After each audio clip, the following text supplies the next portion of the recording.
Hey folks, this is Vince with Dad's Gaming Addiction, and today we're going to look at Army vs. Aliens. It's a relatively easy to play dice game. It's for 2 players, ages I want to say about 8 and up, and the average play time being between 15 and 30 minutes, more probably 15.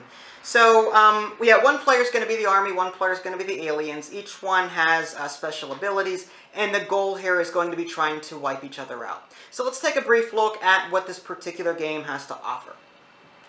Alright, and here's a quick snapshot of the components. The game pretty much comes in this case, so to speak. What will happen is these 2 cans will be connected via this middle connector here when you're done with it. And you'll just put them on like this, and this is how the game is stored. You'll put it away like this. And when you want to take them apart, you sort of snap them off like this. Though you want to be careful. I have a tendency to make the dice fly everywhere when I do this, because the dice will be inside these cans when you go to put it away.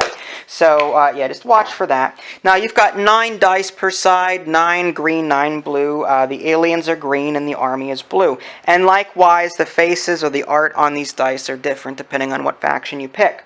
Now, the can will have a list of what each unit does and what their value is.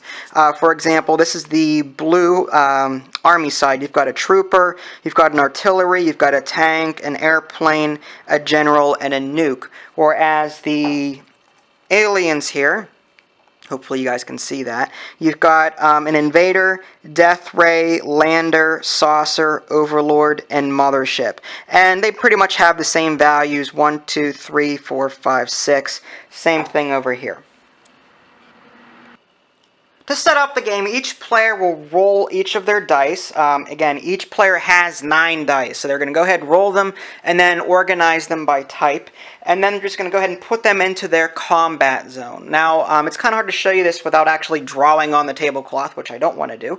But there is a combat zone, which is where units can be to attack. There is a rally zone, where units that have attacked at one point or have moved here for other reasons are just waiting to be re-rolled so that they can attack on a later turn. That's called the rally zone. And then underneath here you have a small scoring zone. Anytime you kill an enemy unit, you would put their dice in your scoring zone for endgame scoring. So the army player always goes first. And what you're going to do on your turn is one of 2 things. You're going to attack or you're going to rally. You can't pass. To rally, you would just simply take all of the dice in your rally zone, shake them up and roll them, and then put them into your combat zone for the next round. The attack action is a little bit more complicated. Now, when you go to attack, you can do so in 3 different ways. You can spend 1 dice that is higher value than whoever your target is to kill it. So you'd have to look at your can or your instruction booklet, whatever the case may be, to figure out what the values are of the dice involved. These little troopers here have a value of 1. This artillery here, I believe, has a value of 2. And these tanks here, I know this is hard to see, has a value of 3. So I could spend 1 of this tank dice, which is a value of 3, to kill either a 1 or 2 on the other side. The 1 being these little invaders here, and the 2s being these death rays. So let's say that I want to kill, we'll kill one of these death rays. So this 3 is higher than the 2, so this 2 is now killed and put into the scoring zone, and now the attacking unit will be placed into the rally zone. And again, this unit won't be able to do anything else until the player rallies on a future turn and then re-rolls this die back into the combat zone. And then once he's done with that, then the other player will go. Now, there are other ways to attack, and let's just use green as an example here. It's his turn. What you can do is you can spend 3 dice of the same value to kill 1 dice of the enemies that is 1 value higher than them. So in this case, you've got 3 invaders here. Those are valued at 1. The green player could spend these 3 units to kill the next rank up, which would be the artillery unit. It's a rank of 2. So these 3 of rank 1s are going to kill this blue dice of rank 2. So that goes into the score pile there, and these 3 move on to the rally zone, and then blue would get to make his move. Now, there is one final way that players can attack in this game. The first 2 being you can spend 1 die of higher value, value between 1 and 4, to attack an enemy die. of lower value. You can spend 3 of the same type to kill 1 value higher than them, or you can use a special ability. There are 2 dice on each side that have special abilities. You've got the General and the Nuke on one side, and you've got the Overlord and the Mothership on the other side, and each one does something different. These units do not attack regularly like the other units do. So you can't use a General ranked 5 or valued 5 to kill off, say, a trooper or a what are they called? Invader on the other side. They can only be used for their special ability.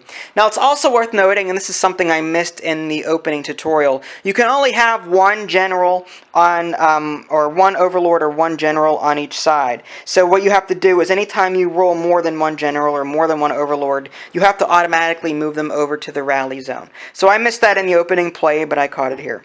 So let's just assume that on Blue's turn, he's not going to attack with his regular ways. He's not going to spend this tank to kill an enemy unit on that side, or spend these 3 to attack on the other side. He's going to go ahead and use his General.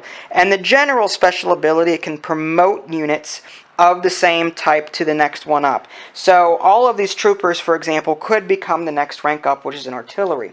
So he's going to go ahead and use the General to do just that. So he's going to move all of these up to artillery units. Alright, and that would be his move, and then Green could do something else. Now, Green's special ability, he's got the Overlord and the Mothership. I'll touch on the Mothership later, but the Overlord, and again, this is probably hard to see, the Overlord automatically moves 2 units into the rally zone. And again, you can only have 1 Overlord when you initially roll, so if you have more than 1, you have to move the extra Overlord to your rally zone. So let's say that Green uses the Overlord and moves, oh, I don't know, the tank and this artillery unit over to the rally zone. So, yeah, and that's pretty much it. And this will continue back and forth, as you might imagine, until one side is completely wiped out. If 5 consecutive moves happen and there are no attacks, then you'll look at the dice in the score piles. You want to make sure that when you take these dice, when you kill them, you leave them on the same side that they were originally, because they count as points toward the end game scoring in case one side isn't completely wiped out at the game's end. So you're probably wondering, what about the Nuke and what about the Mothership? Well, the Nuke is an interesting case. If you put 3 of them together and use those 3 dice, it'll kill all the 1s, 2s, and 3s on the battlefield, whether they're on your side or on the enemy's side. So that is pretty darn powerful, if I may say so. The Mothership, on the other hand, just lets you destroy any 2 dice you want to. So if you get 3 Mothership dice together, you can spend those and kill any 2 dice on the blue side. And there you have it, nothing fancy, but this should just give you the general idea.